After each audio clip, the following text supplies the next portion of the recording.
Secretaría de Educación Pública, Gobierno de la República.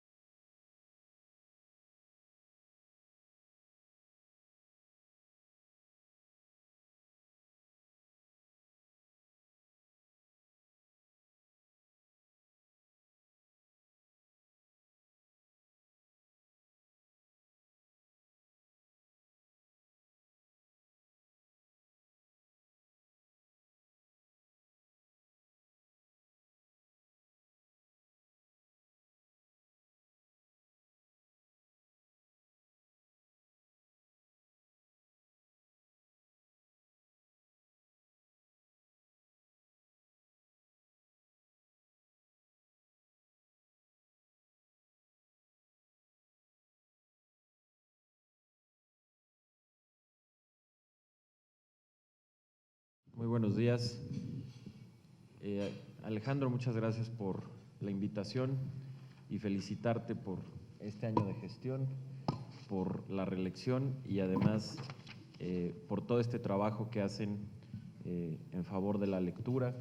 por supuesto también de las causas empresariales, pero particularmente por este tema de la lectura, que es muy importante obviamente para el país, y me parece que las campañas que ustedes han hecho y todo el trabajo, sin duda es uno de los factores que ha contribuido, como se puede ver en las encuestas que presentaste, tanto en esta encuesta que hace el CONACULTA, hoy Secretaría de Cultura, sobre cómo ha incrementado el número de libros que se leen al año, más las otras que creo que también vienen a reforzar de manera muy clara que en México se está leyendo más, y esa es una gran noticia. Más allá de números exactos, creo que es claro bajo cualquier medición que en México se está leyendo más, y no tengo duda que una campaña que lleva ya tanto tiempo, muy bien hecha, muy bien estructurada, con todo el esfuerzo que ustedes han hecho, sin duda ha tenido mucho que ver. Así es que muchas felicidades y un gusto poder estar con todos ustedes hoy aquí en la mañana. Yo creo que, y es la idea, mi mayor interés es poder escucharlos y que tengamos un diálogo tomando preguntas. Déjenme de manera breve y a manera de introducción simplemente un poco explicar, aunque sea de manera breve y esquemática, los puntos esenciales de la reforma educativa y por lo mismo pues de la tarea central que estamos haciendo actualmente en el gobierno en todo el tema de la educación y de la implementación de esta reforma, que como saben fue la primera reforma que se aprobó en este gobierno como parte del Pacto por México. Ustedes recordarán, el 2 de diciembre de 2012 se firmó el Pacto por México y auténticamente el 3 de diciembre se estaba ya discutiendo la reforma educativa, que a la postre más o menos el 10 de diciembre de 2012 estaba ya en el Senado, se aprobó y ahí siguió una secuencia siendo la primera reforma, perdón, de 13 reformas estructurales que siguieron, pero que esta fue la primera. La reforma tiene, yo diría que básicamente son 6 aspectos centrales de la reforma. El primero es la transformación y la reorganización política del sistema educativo, y que era un paso fundamental. Yo creo que para nadie es un misterio que el sistema educativo mexicano era un sistema altamente clientelar, corporativo, opaco, y en el que había, pues dijéramos que una influencia más allá de lo debido o de lo necesario por parte básicamente pues, del sindicato y de manera concreta de varias secciones del mismo. Y esto, ustedes recordarán, hoy se habla menos de eso, pero se expresaba con la necesidad de que el Estado pudiera recuperar la rectoría en materia educativa. Y eso ha requerido un rediseño del sistema educativo político que ha permitido precisamente esto, una recuperación de la rectoría del Estado en materia educativa, y que ha permitido pues poder tener un planteamiento y un diseño a partir de lo político distinto a lo que teníamos anteriormente. Sobre este aspecto ha habido varias medidas. Yo creo que la última importante fue lo que sucedió en Oaxaca, cuando el IEPO, que era el Instituto de Educación de ese estado, es decir, el equivalente a la Secretaría de Educación de este estado, pues era dijéramos, era una autoridad educativa que estaba plenamente controlada por la sección 22 del sindicato de maestros de ese estado, con consecuencias de distinto tipo, pero que básicamente se había creado una estructura ajena o que tomaba decisiones distintas a las esenciales que tuvieran que ver con la educación y que permitía un control, porque tenía el control de la vida profesional de los maestros y por lo mismo también de las acciones o de las direcciones que se pudiera tener. Así es que hay una parte fundamental de esta reforma que tiene un contenido, por decirlo de alguna manera, político fundamental en términos de hacer un rediseño en la parte política del sistema educativo. La segunda gran transformación tiene que ver con las escuelas. Las escuelas concebidas como el centro del sistema educativo. Y una vez más, un poco la estructura o el diseño anterior del sistema educativo hacía que las escuelas no estuvieran en el centro del sistema educativo, sino que las escuelas estuvieran básicamente al servicio del sistema educativo, es decir, en cómo estaba organizado el sistema, lo último que importaba era qué pasaba en las escuelas o cómo pasaba y cuál era la dinámica que surgía en las escuelas. Y esto terminó teniendo distintas consecuencias en la forma en cómo estaban organizadas las mismas. Déjenme darles un ejemplo. Hoy en México, y es algo que tenemos que revertir y es parte de los objetivos, únicamente se utiliza el 60% en promedio de la jornada escolar a la enseñanza y el otro 40% se pierde. De acuerdo a diversos estudios internacionales, la cantidad idónea o lo que se debe de utilizar de tiempo por cada jornada escolar para la enseñanza educativa es entre el 80 y el 85%, y aquí estamos en el 60%, y eso es una consecuencia de cómo están, cuál es el diseño y cuál es la organización de las escuelas que hay que transformar, poniendo a la escuela en el centro del sistema educativo, que precisamente en enero presentamos toda una política pública, toda una estrategia que así se llama, la escuela en el centro. Junto con ello, hay una transformación también muy importante de la infraestructura de las escuelas. Hoy sabemos, gracias a otra de las medidas que permitió la reforma educativa, que fue el censo educativo. Y aquí les recuerdo que hasta que se hizo este censo en el año 2013, en el país ni siquiera conocíamos con exactitud cuántos maestros había y cuántas escuelas había, ni mucho menos cuál era la condición que tenían las escuelas. Ese era el nivel de retraso que teníamos en el sistema educativo, que ni siquiera podíamos tener datos exactos o fidedignos muy elementales del sistema educativo. Después de este censo pudimos documentar algo que todo el mundo sabía, y es la carencia de infraestructura en las escuelas. Y les doy un ejemplo nada más. Hoy sabemos que el 11% de las escuelas del país ni siquiera tienen baños. Y esta condición se vuelve mucho más crítica en los estados más pobres, en estados como Chiapas, como Guerrero o como Oaxaca, llega más o menos al 30% de las escuelas que ni siquiera tienen baños. Entonces, como parte de esta transformación de la escuela, hay también un esfuerzo en la transformación de la infraestructura educativa, y es cuando se lanza el programa de Escuelas al 100, que anunció el presidente de la República en su último informe de gobierno, el 2 de septiembre, que es un mecanismo de financiamiento especial que nos permite tener 50,000 millones de pesos adicionales, es decir, cerca de 3,000 millones de dólares adicionales, para poder arreglar y dejar en condiciones dignas o de buena calidad a un poco más de 33,000 escuelas. Y esto es ya un porcentaje muy importante del número de escuelas que hoy tienen necesidades de infraestructura muy importante.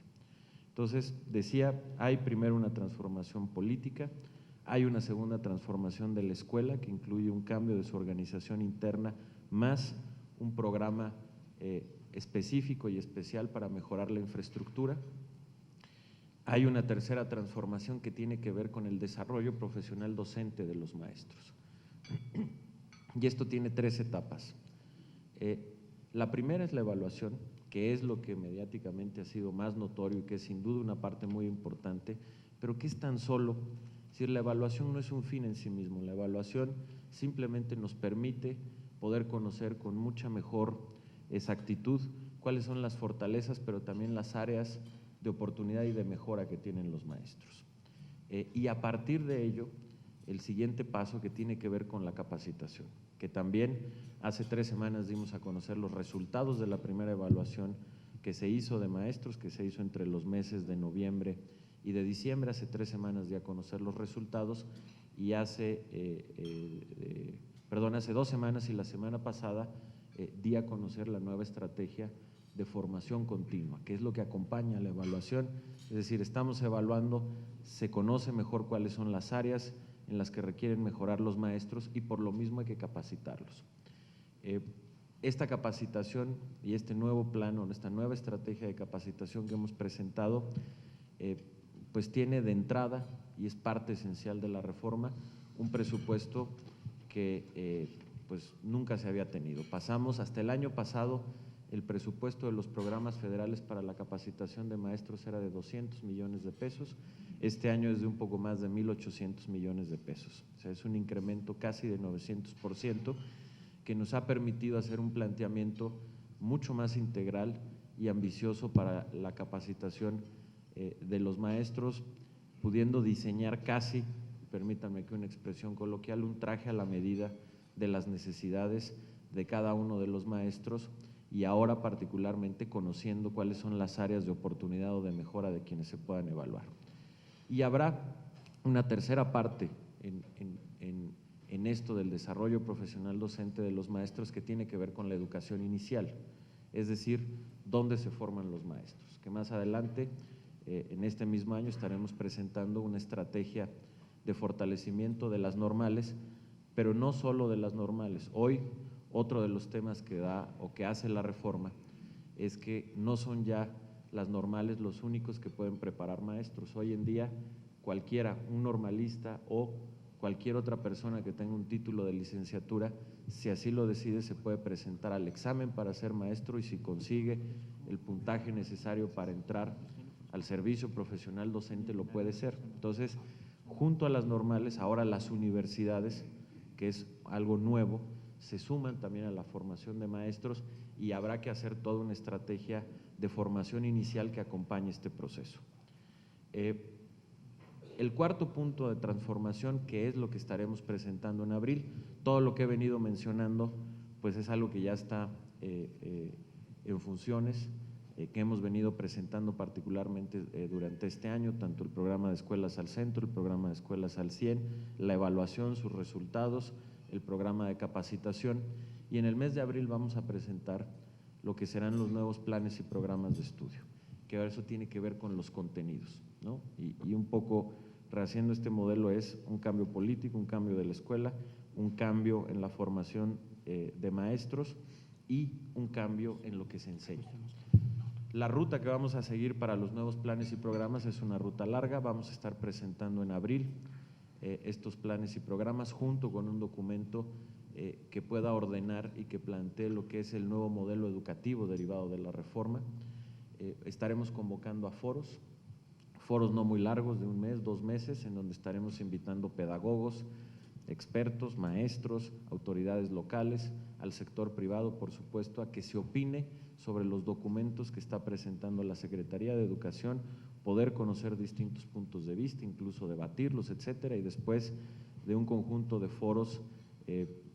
profundos sobre esto, regresaríamos, haríamos los cambios que consideremos necesarios a partir de esos foros de reflexión y más o menos en agosto estaríamos presentando los nuevos planes y programas ya definitivos. El siguiente paso es convocar, yo estaría convocando a un conjunto de comisiones para que a partir de los nuevos planes y programas se puedan hacer los nuevos libros de texto y las nuevas guías de los materiales educativos. Estaríamos iniciando también una socialización y una capacitación a los maestros para que puedan conocer bien los nuevos planes y programas, y aquí dependiendo de con la velocidad que avancemos, porque es un cambio muy importante y aquí no nos pueden ganar las prisas, sino hacerlo muy bien. Si todo va caminando más o menos a buena velocidad, los nuevos planes y programas podrán estar entrando en el ciclo escolar 2017-2018. Si requieren de más tiempo, tanto en la socialización con los maestros, en el proceso de hacer los nuevos libros de texto, etcétera, estarían entrando en el ciclo escolar 2018-2019, que es el último ciclo escolar que le toca inaugurar al presidente Enrique Peña Nieto y que está todavía dentro, obviamente, de las facultades de este gobierno como pues un último punto ya acabado de esta reforma y de esta transformación educativa. Esto es, de manera muy resumida y en esencia, los distintos cambios que un conjunto de acciones plantean de la reforma educativa. Hay otros, pero ya no quisiera extenderme más. Un tema que sé que es parte de su interés, que tiene que ver con una vinculación mucho más estrecha entre el sistema educativo y el mercado laboral, que es fundamental. Hoy en México tenemos una cierta paradoja en donde tenemos estudiantes que no encuentran empleo o que no necesariamente encuentran empleo en las áreas que han estudiado, y en contraparte tenemos empleadores que no necesariamente, particularmente en ciertos sectores, están encontrando el capital humano que requieren. Y claramente en el país hay una falta de alineación en muchos aspectos entre los sectores productivos, particularmente de manera regional, y los tipos de planes de estudio y cuáles son las carreras más demandadas. Y desde ahí tenemos que hacer un esfuerzo de una orientación vocacional mucho mejor hecho y distribuido en función de las necesidades que tiene el país y los sectores productivos, y una mejor vinculación. Uno de los programas que estamos haciendo y que además yo a todos los que estén interesados invitarlos a que puedan participar es el modelo de educación dual mexicano. Esto está inspirado en el modelo dual alemán, que es un sistema que lleva muchas décadas en Alemania siendo muy efectivo, en donde, por ejemplo, el 60% de los jóvenes alemanes estudian en el modelo dual, no estudian en una universidad. Y eso le ha permitido a Alemania, entre otras cosas, hoy ser el país de la Unión Europea con la tasa de desempleo juvenil más baja. Mientras hay países como España que tienen una tasa de desempleo juvenil cercana al 30% o arriba de los 20%, en Alemania es de un dígito. Y no únicamente, pero en gran medida tiene que ver con esta vinculación muy estrecha. ¿En qué consiste en manera rápida el modelo dual? Es simplemente que hay un conjunto de instituciones, en nuestro caso será de manera central los CONALEPs, también los institutos y universidades tecnológicas, en donde se da la teoría de un conjunto de disciplinas, y en las empresas desde el inicio empiezan a trabajar y a tener la práctica. Y hay una alianza, simplificándolo, así es como funciona. Este modelo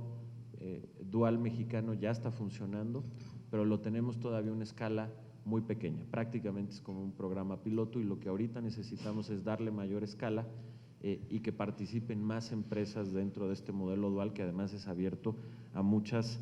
tareas o disciplinas. Entonces, pues básicamente en eso es en lo que estamos concentrados.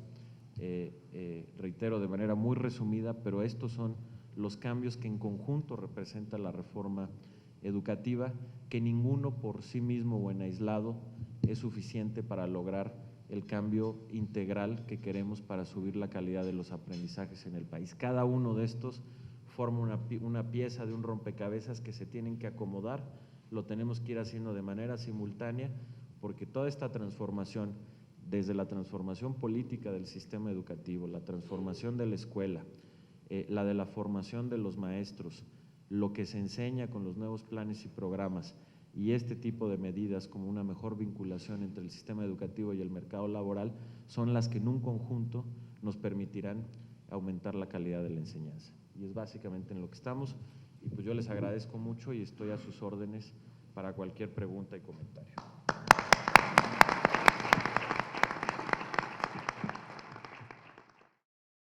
Secretaría de Educación Pública, Gobierno de la República.